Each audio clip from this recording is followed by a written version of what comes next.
Nous allons maintenant nous plonger dans le monde de la Bible et ce que la Bible dit de l'occultisme. Alors j'ai abordé par section, par segment un peu de l'histoire biblique, de manière que ce ne soit pas trop indigeste. Dans cette vidéo, nous allons voir l'occultisme et le Pentateuque, c'est-à-dire qu'est-ce que le Pentateuque nous rapporte au sujet de l'occultisme. Donc je vous rappelle, le Pentateuque, ce sont les 5 premiers livres de la Bible, de Genèse à Deutéronome.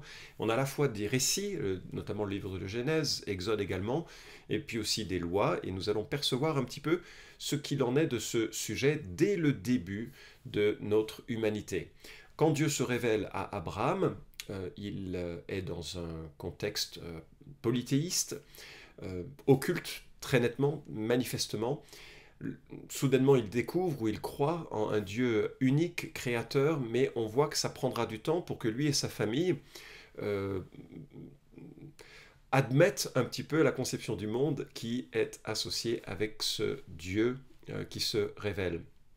Et on trouve pas mal de traces de ces errements, en quelque sorte, dans les personnages de l'Ancien Testament.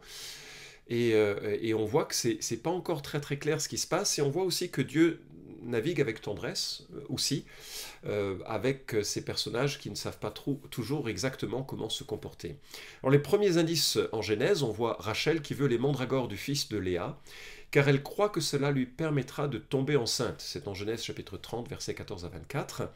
Alors il y a deux possibilités pour ce récit. Soit c'est une croyance médicinale primitive, les mandragores, qu'on appelle aussi pommes d'amour, ça c'est ce que j'ai découvert en faisant cette formation, sont des fruits de couleur orange qui avaient la réputation de faciliter la fertilité tout en étant aphrodisiaques. Alors ça pourrait être donc une orientation médicinale presque de l'époque.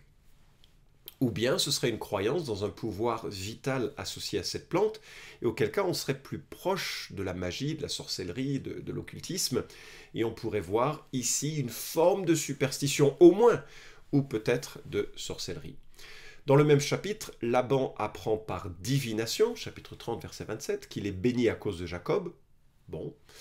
La pratique vise la consultation d'augures, c'est comme ça que ce terme ensuite nous est décrit, et elle sera strictement interdite par la loi plus tard, Lévitique 19, 25, Deutéronome 18. Donc Laban, il pratique des choses qui ne sont pas clean en tout cas. En tout cas, Jacob demande à Laban un salaire pour son travail, soit les bêtes rayées tachetées, plutôt rares notamment. Et ce qui nous intéresse, c'est comment Jacob s'y prend pour obtenir des bêtes tachetées. Nous lisons en Genèse 30, 37 à 43. Jacob prit des branches vertes de peuplier, d'amandier et de platane. Il y pela des bandes blanches, mettant à nu le blanc qui était sur les branches. Puis il plaça les branches qu'il avait pelées dans les auges, dans les abreuvoirs, où venait boire le petit bétail, juste en face des bêtes qui entraient en chaleur en venant boire. Les bêtes entraient en chaleur près des branches, et elles faisaient des petits rayés, tachetés ou marquetés. Jacob séparait les agneaux, et il plaçait les bêtes en face de ce qui était rayé, et de tout ce qui était foncé parmi les bêtes de Laban. Il se fit ainsi des troupeaux à part, qu'il ne réunit pas au bétail de Laban. Toutes les fois que les bêtes vigoureuses entraient en chaleur, Jacob plaçait les branches dans les auges, sous les yeux des bêtes, pour qu'elles entrent en chaleur près des branches. Fin de citation. Je ne connais aucun éleveur qui utilise cette technique. Là encore, on a deux possibilités. Soit les branches ont un pouvoir aphrodisiaque pour les animaux, et Jacob le savait, et il s'est arrangé pour promouvoir ce gène récessif, pour obtenir le plus possible de bêtes rayées. Soit Dieu joue le jeu de la croyance superstitieuse de Jacob. Dieu qui veut bénir Jacob, qui a été trompé, lui qui a trompé d'ailleurs souvent, le voilà trompé par son beau-père, et il essaye de récupérer un peu d'argent pour le prix de sa peine, et Dieu serait gentiment, gracieusement de son côté.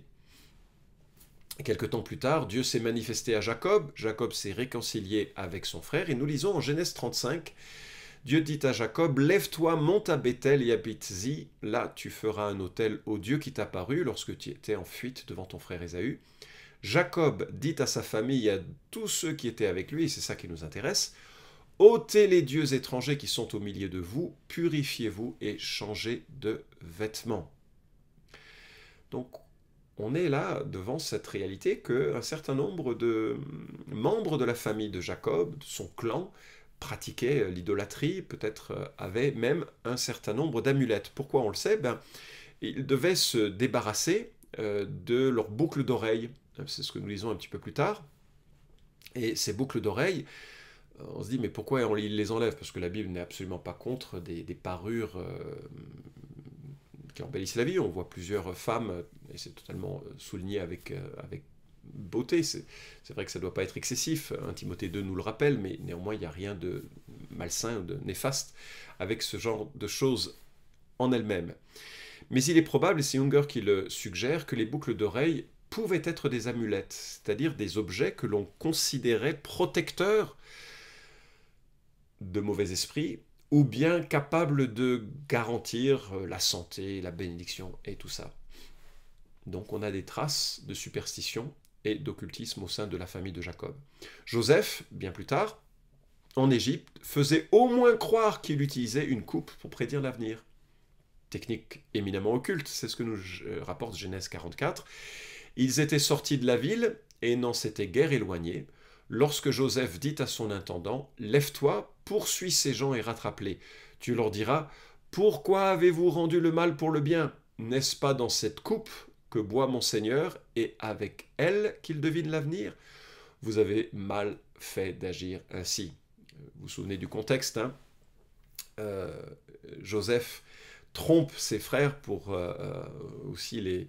Bon, il y a tout un jeu qui a lieu, mais lorsqu'il rattrape ses frères, parce qu'il veut ramener Benjamin à son côté, son frère de sa mère Rachel, eh bien, il fait en sorte que la coupe de divination soit dans la besace de ses frères. Donc Joseph faisait au moins croire qu'il utilisait une coupe de divination. Est-ce que c'était une pratique occulte réelle, ou bien c'était simplement une manière de dire qu'il fait comme les Égyptiens, ou bien c'était pour l'occasion l'objectif de tromper sa famille? Toujours est-il que l'Égypte était extrêmement portée sur la nécromancie, sur les talismans. Joseph baignait dans cet environnement, comme Moïse quelques siècles plus tard, ce qui nous conduit aux premières confrontations en Égypte entre ce monde polythéiste et celui du Dieu Yahweh, du Dieu unique qui s'est révélé à Abraham et à l'ensemble des rachetés. Alors notamment, on trouve cet article intéressant de Vercouter, qui signe un article dans l'Encyclopédie Universalis et qui dit la chose suivante: « Même sans l'affirmation d'Hérodote que les Égyptiens sont les plus scrupuleusement religieux de tous les hommes, la place qu'occupent les ruines de temples et de tombeaux dans le paysage nilotique suffirait à montrer que parmi les peuples connus, l'Égyptien est celui qui a accordé le plus d'importance aux dieux et à l'au-delà. Il y a donc 42 dieux principaux, accompagnés de leur parèdre, épouse ou époux, et d'un dieu enfant, soit 126 divinités, au moins pour l'ensemble des provinces auxquelles il faut ajouter les dieux et déesses adorés dans les sanctuaires et autres que celui de la capitale du Nome. Le culte tourne autour du maintien de l'ordre du monde qui repose sur Ma'at, déesse et symbole de vérité et de justice, un ordre cyclique menacé en permanence, mais que le culte permet de conjurer. Donc on est là devant des forces occultes qu'il faut maintenir à distance ou maintenir favorables. Pour parvenir à ce résultat, Vercouter nous dit, il est indispensable que le rituel s'accomplisse au moment exact prévu par les textes. Ainsi, des prêtres spécialisés, les orologues, déterminent l'heure précise des cérémonies en observant le lever et le coucher des étoiles et des astres. Ils font des choses pour apaiser la divinité. Toute la vie, la culture était imprégnée de spiritualité. Là encore, Vercouter nous dit, la religion, culte des dieux ou religion funéraire, est toute imprégnée de magie. C'est ainsi que les Égyptiens attribuent une puissance profonde au nom. Connaître le nom d'un dieu ou d'un ennemi, c'est avoir pouvoir sur lui. Prêtres et particuliers ne se privent pas d'utiliser la magie. Les particuliers n'hésitent pas à adresser des lettres aux morts, leur demandant d'intervenir dans leurs affaires, ce qui est d'ailleurs logique puisqu'il n'y a pas de rupture entre monde des vivants et outre-tombe. Alors vous voyez ici combien le monde baigne dans la magie et cette idée que il y a des divinités plurielles qu'il faut apaiser, qu'il faut maintenir à distance, il y a des ancêtres qu'il faut maintenir heureux, et pour cela, il va y avoir des rites, donc des sacrifices, des prières et des actes magiques qui permettent de se protéger. C'est dans ce contexte que nous trouvons les premières confrontations entre Moïse, homme de Dieu, et les magiciens de l'Égypte. Le passage est célèbre en Exode chapitre 7, où Dieu envoie Moïse pour confronter le Pharaon.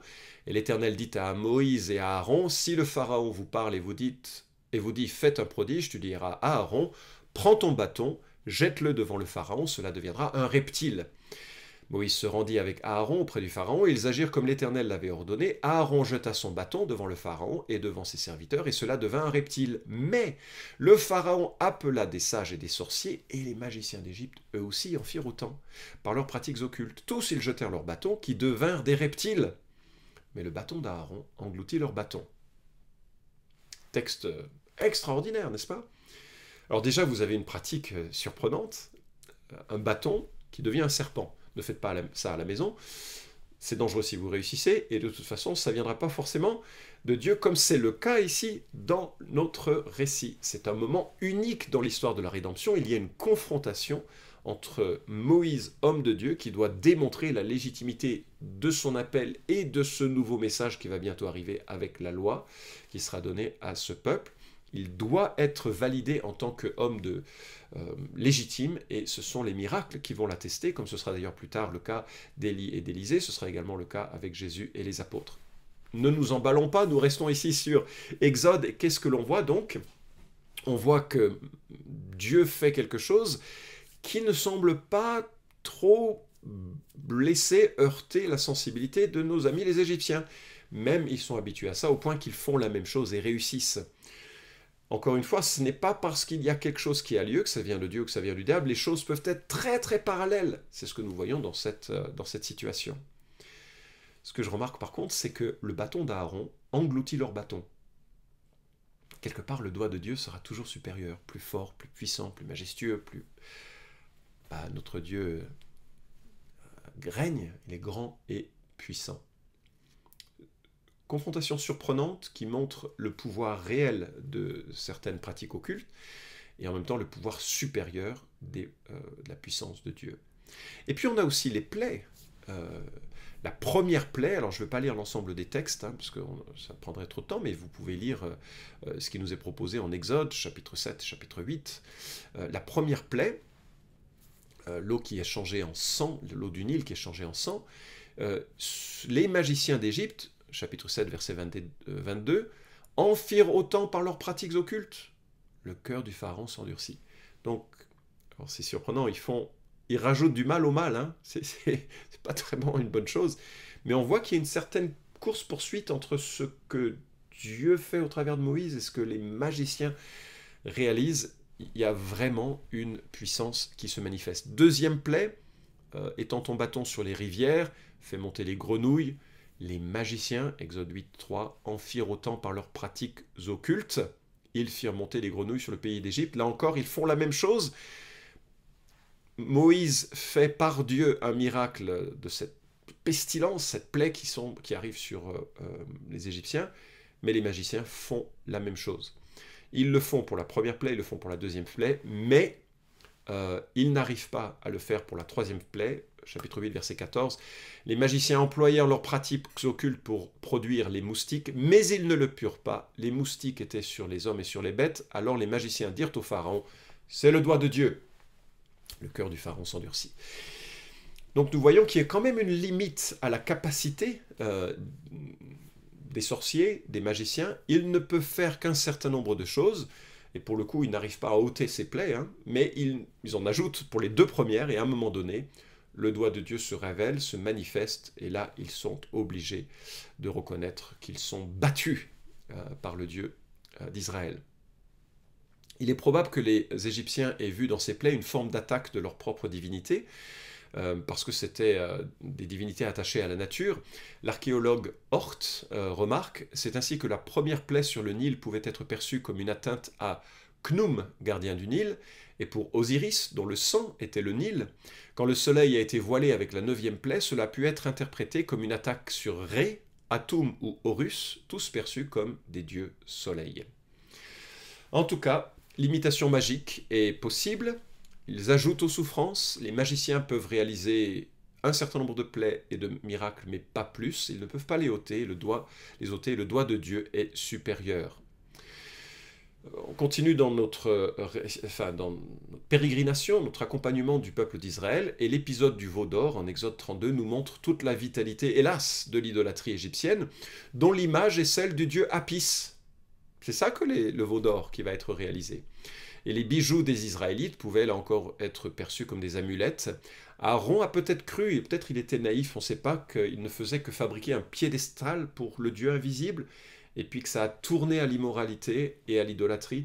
C'est très compliqué de voir ce qui s'est passé, comment Aaron a pu se laisser berner par la demande du peuple. En tout cas, la confrontation n'a pas changé les cœurs. Et nous arrivons sur une prohibition majeure de l'Ancien Testament qui est assez fondationnelle et qui nous permet à la fois de comprendre ce que Dieu interdit, mais aussi de comprendre pourquoi ou à quoi correspond ce qu'il interdit. Alors ça se trouve en Deutéronome chapitre 18, et nous lisons l'ensemble du texte à partir du verset 9. « Lorsque tu seras entré dans le pays que l'Éternel ton Dieu te donne, tu n'apprendras pas à imiter les pratiques horribles de ces nations-là, qu'on ne trouve chez toi personne qui fasse passer son fils ou sa fille par le feu, personne qui se livre à la divination, qui tire des présages, qui recourt à des techniques occultes ou à la sorcellerie, qui jette des sorts, personne qui consulte ceux qui évoquent les esprits ou prédisent l'avenir, personne qui interroge les morts. En effet, quiconque se livre à ces pratiques est en horreur à l'Éternel. C'est à cause de ces horreurs que l'Éternel, ton Dieu, va déposséder ces nations devant toi. Tu seras entièrement consacré à l'Éternel, ton Dieu, car ces nations que tu déposséderas écoutent les tireurs de présages et les devins, mais à toi, l'Éternel, ton Dieu, ne le permet pas. » Un texte fascinant qui est en sandwich, en quelque sorte, entre deux sections. La première qui décrit le droit des sacrificateurs lévites, qui se tiennent au service du nom de l'Éternel, avec Aaron, lui et ses fils pour toujours. Donc d'un côté, le service des hommes de Dieu tel que Dieu l'anticipe et le désire, et puis, versets 15 à 22, l'annonce du véritable prophète qui vient dans le monde, qui sera comme Moïse, qui sera le nouveau Moïse, le vrai prophète qui vient, dont nous savons, nous, qu'il est Jésus. C'est lui qui est le prophète qu'il faudra écouter, le prophète légitime. Et entre ces deux sections, d'un côté le culte légitime réalisé par les prêtres, d'un autre la nouvelle alliance en quelque sorte, déjà annoncée en Deutéronome 18, vous avez dans ce sandwich de culte légitime un culte illégitime qui concerne deux interdictions, celle de ceux qui pratiquent l'occultisme et deuxièmement celle qui utilisent les services de l'occultisme. Tu ne les consulteras pas, le Seigneur dit. Donc, non seulement tu ne le fais pas, mais tu ne consultes pas ceux qui font de l'occultisme. Le sens exact de chacune de ces expressions est perdu, mais on peut quand même se faire une idée approximative de ce qui est visé par cette interdiction, et donc on va les passer en revue, et ça nous permettra d'établir une sorte de cartographie de la pratique de l'occultisme. Premièrement, le sacrifice d'enfants, évidemment, ce n'est pas bien. C'est repris en Deutéronome 12, 31, « Tu n'agiras pas ainsi à l'égard de l'Éternel ton Dieu, car elle faisait pour leur Dieu toutes sortes d'horreurs qui sont odieuses à l'Éternel, et même elle brûlait au feu leurs fils et leurs filles en l'honneur de leur Dieu. » C'est l'horreur, hein. Ahaz brûla des parfums dans la vallée des fils de Hinnom et fit passer ses fils par le feu. On ne peut pas imaginer comment un père peut faire ça. Manassé, également, 2 Rois chapitre 17, versets 17 à 18. Ce sont des crimes odieux, d'ailleurs l'archéologie a révélé que c'était vrai. On mettait devant le dieu, je crois que c'était le dieu Moloch, mais je ne suis plus sûr, donc un dieu qui se présentait comme un être mi-homme, mi-animal, qui avait un ventre creux, il faut se représenter une statue en métal, le ventre portait la braise et on mettait sur ses bras l'enfant que l'on sacrifiait et qui était littéralement rôti. Pourquoi est-ce que l'on faisait ça? On faisait ça parce qu'on a le cœur mauvais, bien sûr, mais on faisait ça parfois comme la situation que j'ai évoquée de cette femme qui livrait son enfant au Gange. soit pour apaiser les dieux, soit pour plaire aux dieux, soit pour garantir une moisson abondante. Il y avait toute cette notion de rituel qui était proposée. Alors pourquoi est-ce que c'est interdit? Bien entendu c'est interdit parce que c'est un crime, parce que la vie humaine a du poids, on est créé à l'image de Dieu et on ne touche pas la vie d'un homme.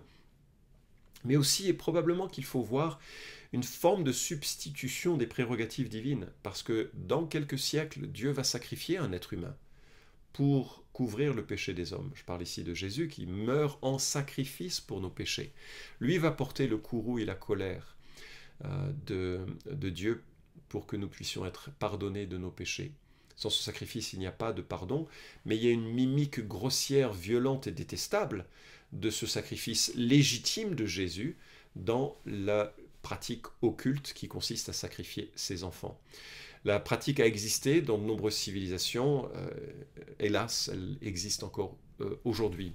La divination, Kesem, littéralement divineur de divination, ce mot désigne différents aspects de la divination. On le retrouve au verset 14. Il décrit notamment Balaam, le faux prophète, ou encore la sorcière d'Endor, que Saül charge de consulter Samuel. On trouve encore le récit des devins philistins et des devins israélites qui font partie, qui expliquent d'ailleurs l'exil. C'est une des raisons pour lesquelles l'exil a lieu, c'est ces pratiques de Kesem, de divination. Les prophètes de l'Ancien Testament parlent du verbe kassam avec ironie ou mépris, sauf en un passage, en Ésaïe 3.2. Et Jérémie compare ces prophéties à celles des faux prophètes qui font de la divination. Jérémie 27, 9 et 8, Ézéchiel utilise parfois ce terme. Nathan confronte Saul et lui dit que la rébellion vaut bien le péché de divination. C'est ce même terme que l'on a. Donc les techniques mentionnées visent donc à chercher une information sur l'avenir ou un conseil sur les décisions à prendre.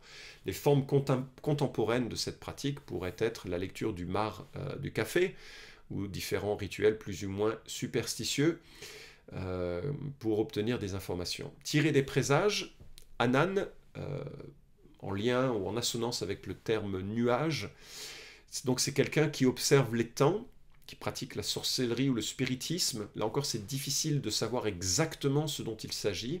Le verbe se trouve 11 fois, il est traduit de manière incertaine pour qualifier diverses pratiques occultes. Certains ont associé le mot nuage, qui fait assonance, donc on regarde les nuages, leur forme, et on en prédit, non pas la météo, mais on en prédit si c'est approprié de lancer une bataille, de prendre telle décision.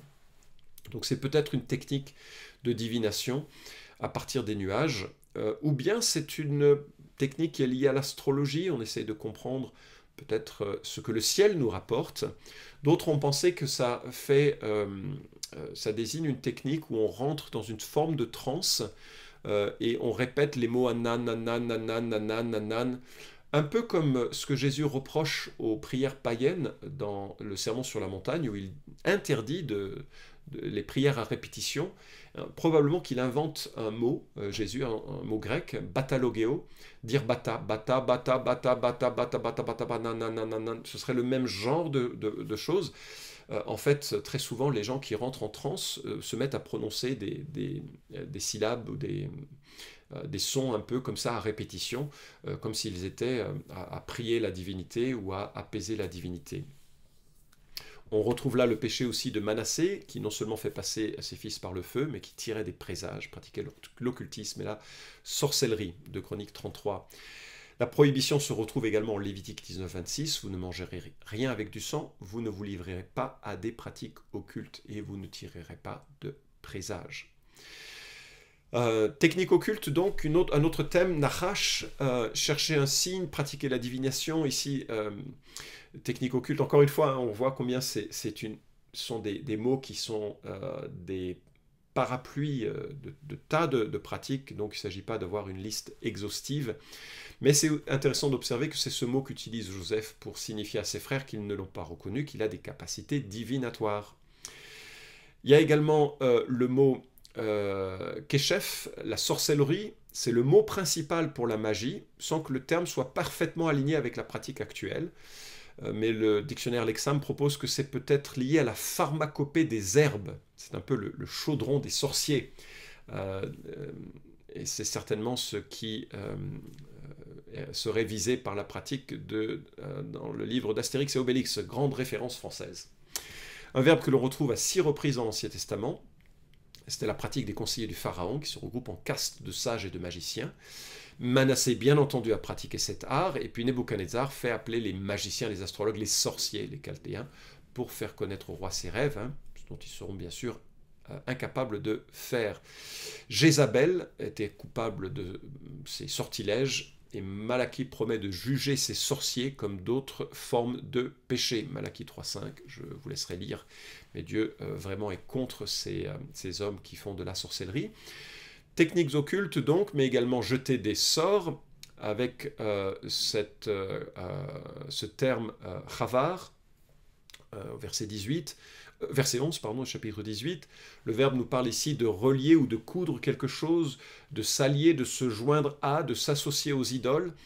Et le psaume 58.6 parle des charmeurs, des enchanteurs, en parlant de ce mot. Et donc là, je pense qu'on essaye d'obtenir une forme de relation, de communion avec ces forces spirituelles, de lien avec l'au-delà, pour provoquer le mal ou le bien, la guérison ou la maladie. Et ensuite, nous avons évoqué ou demandé, parler à les esprits ou la consultation des morts. Il y a 2 expressions ici, interpeller les esprits familiers ou les esprits des morts sont souvent liés ensemble. Le verbe sha'al, demander, est employé avec le nom of qui désigne les esprits. Donc ça, c'est la nécromancie, c'est le fait de faire appel à ceux qui sont morts, faire appel à ceux qui sont des esprits. C'est bien entendu ce dont il est question en 1 Samuel 28, nous reviendrons sur cette affaire. Ésaïe est mordant à leur égard.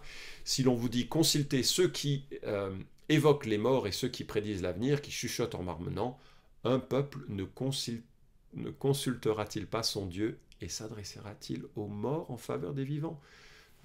Comment est-ce qu'on peut parler à un mort s'il est mort alors que Dieu est vivant? C'est tellement mieux. Et lui, il est capable de répondre. Il y a d'autres interdictions dans la loi, mais celle de Deutéronome 18 est vraiment emblématique de la perspective de Dieu sur la magie. Cette liste nous permet, malgré les imprécisions qu'elle recèle pour nous, 3500 ans plus tard, elle quand même nous donne quelques éléments clés pour la cartographie de l'occultisme. Et je pense qu'elle atteste de la définition que j'ai donnée en début dans l'introduction, c'est que d'un côté, l'occultisme cherche une connaissance secrète, passé, présent ou à venir, ou bien un conseil pour une décision à prendre. Donc, on cherche une information. C'est la première grande orientation de l'occultisme, et on le cherche évidemment indépendamment de ce que Dieu a révélé ou de ce que Dieu souhaite révéler, et indépendamment de ce que le Saint-Esprit pourrait nous donner au travers de sa parole. Par ailleurs, l'occultisme met en relation avec des êtres spirituels. Il y a une communion, une relation avec les ancêtres, les esprits, les puissances, et on cherche un lien, à coudre un lien et à se lier à. Et enfin, l'occultisme cherche à effectuer des changements. Changements, c'est-à-dire une guérison, ou bien au contraire une malédiction par le biais de sorts ou de formules qui sont données. Donc voilà pour cet premier regard sur ce que la Bible dit de l'occultisme. On a regardé ce que le Pentateuque nous apprend sur cette question. Et moi, je vous encourage maintenant à faire une pause et puis lire et réfléchir rapidement à l'étude de cas numéro 4 qui vous permettra un peu de vous plonger davantage sur ces questions. Et je ne ferai pas de correction, si ce n'est peut-être dans un bonus, peut-être ultérieur. Mais là encore, prenez le temps de noter quelques notes, quelques remarques, et puis ensuite, eh bien, à la fin de ce parcours, vous aurez à ce moment-là les solutions face à l'occultisme, vous aurez de quoi corriger. Il faudra, j'espère, j'estime, en tout cas probable, que vous ayez à corriger les premières réponses que vous ayez formulées sur ces études de cas.